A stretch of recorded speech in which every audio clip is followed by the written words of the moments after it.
Hey guys, welcome back to another video. Today I'm going to be doing an in-depth view on the video settings in Fortnite. So we're going to jump in, it's the first tab right here, and I'm just going to tell you the things that I have for the purpose of this video on right now. So I have full screen, 1080p, unlimited, just to show you. I have brightness, which is on 100, user interface 1%, and then if we go down here, show FPS on. Everything else is off or basically, yeah, off or low. So to jump into it, I'm starting at a solid, let's say 540. Yeah, 540 FPS with everything that I just said. So we're gonna go through, because I've already gone through the color blindness modes, so I'm going to skip over that. If you want to see the video on that, go into the description, there might be a link if I ever get around to it. So, to the graphics quality. Normally, I wouldn't use the presets because they really aren't the best. 3D res should always be at 100%. If not, it should be as high as it can be, because to be honest, 100% I'm at 540 roughly. If I go down to 25%, I'll be at 750 because it's moving a lot, but it's 750 FPS. But my game looks like this. Imagine trying to shoot someone in this, sweating out, like blah blah blah, but you couldn't see anything, so you couldn't actually shoot anyone. So I would always have this at the top, even though the sacrifice is quite high. View distance for me should always be on epic or far, and in late end game it should be on medium. But epic normally works in creative. You lose maybe, let me see, wait, change from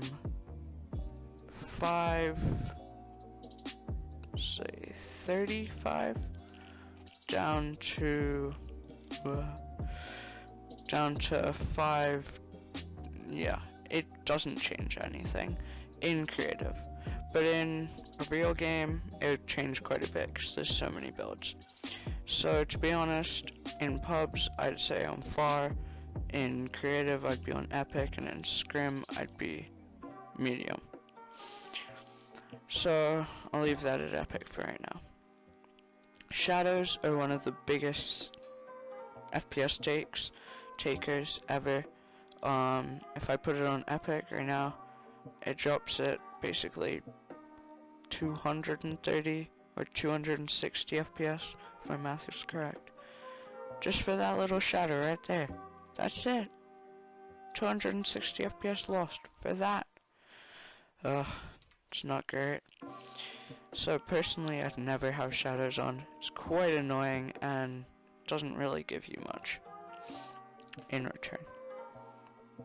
Anti-Aliasing for me makes the game look a lot nicer, because if you look on the top of my cap right now, it's smoothed out edges and everything, like if you look at the corner. And then if I go and turn it off, it's quite a sharp edges and all of that, and it's all very, you can basically see part of the pixel where it connects.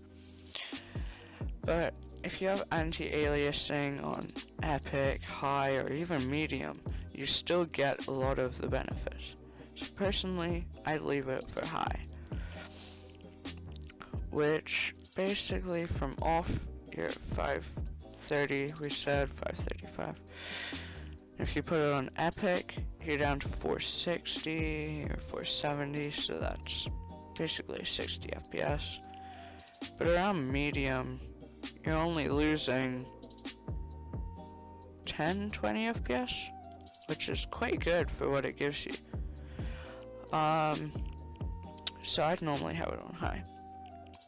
Textures normally brings the like amount of usage, kind of distributes it a bit to the CPU. So if your CPU is quite good, I would suggest moving this up a bit so that it takes a bit of stress off of the GPU. It really kind of just does nothing though. I don't really see any difference in game. Effects also take a lot away. So I was at, let me see, I was at 470 on high anti-aliasing and epic view distance. Effects on epic, I drop all the way to 290, which is 100 and something FPS, 170, 80 FPS drop, which is quite a lot of FPS that you lose. And all it really adds is a bit of ray tracing effect. If you see on my shoulder right now, and on the side, on the right side of my skin, there's a little shine, or there was. If I turn effects off, you don't really get that shine anymore. With effects, it makes your game look a lot more realistic, but also does take away from your FPS quite a lot. With post-processing, this basically means that if you build something, or something is already built, and you look at it once and it processes the build, if you run away and look away and all of that, and then you come back, it doesn't have to process the build again, which is quite good, but can make your FPS drop quite a bit at the early game. And I would say turning it to maybe medium or something is quite good, but epic really drops your FPS all the way down to 318, 317 from 470, so quite a big drop actually. So this is the settings that I use in creative quite a bit, and if I'm freebuilding and I need the highest FPS to get the best edits, I'd have them all off or near, but for normal fun, this is what it's at.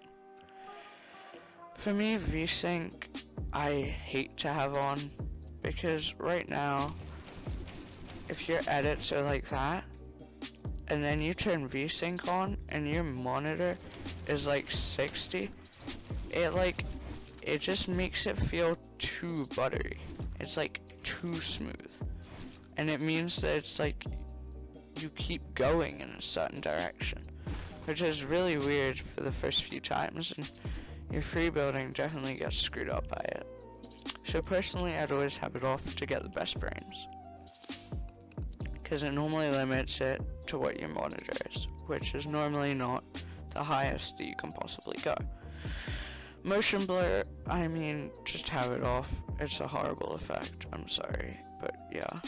Show FPS, I have that on for the means of this video. I always have it on just to see what I have. It makes no difference at all to your FPS. Anyway, to move on to your rendering mode. Directx 11 is the best rendering mode in my opinion, because it gives you the best of both worlds. Because with a DirectX 12, you have all of these plus ray tracing and all of that in this side. Whereas with performance mode, you lose all of these, or you only get this and textures, and you basically just lose all of your freedom. So I feel like DirectX 11 is the best in between medium. It gives you the best frames, and it gives you the most flexibility. So I would always use this one. Multi-threaded rendering, for me, I might have on sometimes, and some days I might just turn it off. Really changes on the day. So again, at 470 or 480 FPS with these settings, I turn it on, just let it go for a bit, and I mean, I get the same amount of FPS. Really doesn't change anything for me, but I know that some people have gotten a lot more FPS from this. GPU crash debugging I have off because it has to take data from the GPU every single time that it's on, and it does actually lower your FPS by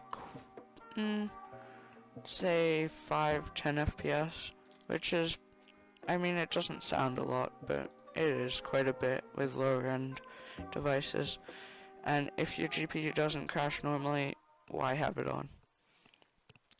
Latency markers I don't really like, because if you have latency markers and latency flash on, every single time that you click, you get this horrible white box on the side, and currently it's adding no FPS.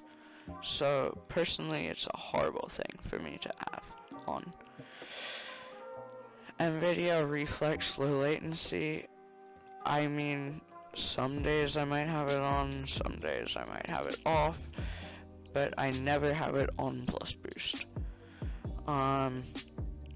I don't see any difference. It's just people tell me to have it on and it changes things like this. They say it adds a few FPS. Personally, it does nothing for me. So I normally have it just off for simplicity. Now with Dlss, it's quite interesting.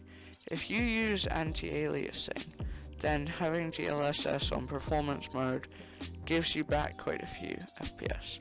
So right now I'm at 477, let's say. I put it on performance and I get 490 roughly. And that's because it combines these two to, like, it's complicated to be honest, but it combines them to then use a lower, like, 3D res and everything, and it's interesting if you know what if you like know it, but personally I don't have it on just so that I can move all of these easier. Quality loses you quite a bit of FPS without giving you much. Balanced, I mean, same thing, it loses you quite a bit of FPS without actually giving you much. So personally, these are the best settings to have in a game of creative. If you're playing pubs, I would have this on, and if I was playing a scrim or arena, I would have this, and if I was playing like a big scrim, I would have everything on off and everything. Maybe I think textures on medium.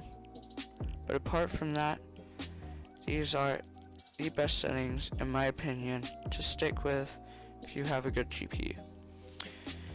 And for frame rate limit, I mean, I have it on unlimited just because unlimited is kind of the best because you can flex to all of your friends. But if your monitor is a certain amount, it's like high, so if you have a 240 Hz, I mean, just leave it on this, don't turn Vsync on, please. And, I mean, cap it at whatever you want. If you cap it at something that it will always hit, that means that there will be less jumping with your FPS, so it won't, like, be able to jump super duper high. So right now, if I have it on 360, it doesn't leave 360, and if I put on, maybe effects or medium, it's staying at 360, whereas if I turn it to unlimited sometimes, it like sometimes dips below 360, yeah. But when it's capped, it really doesn't do anything. Like, it doesn't go under. So right now, it goes a bit under with the cap on. It shouldn't. Yeah, it stays around the same, which is quite good actually. So personally, those are my best settings for creative and everything. Gives you the lowest lag and all of that. So yeah, I would use those. Thank you for watching the video. Have a great rest of your day. Bye guys.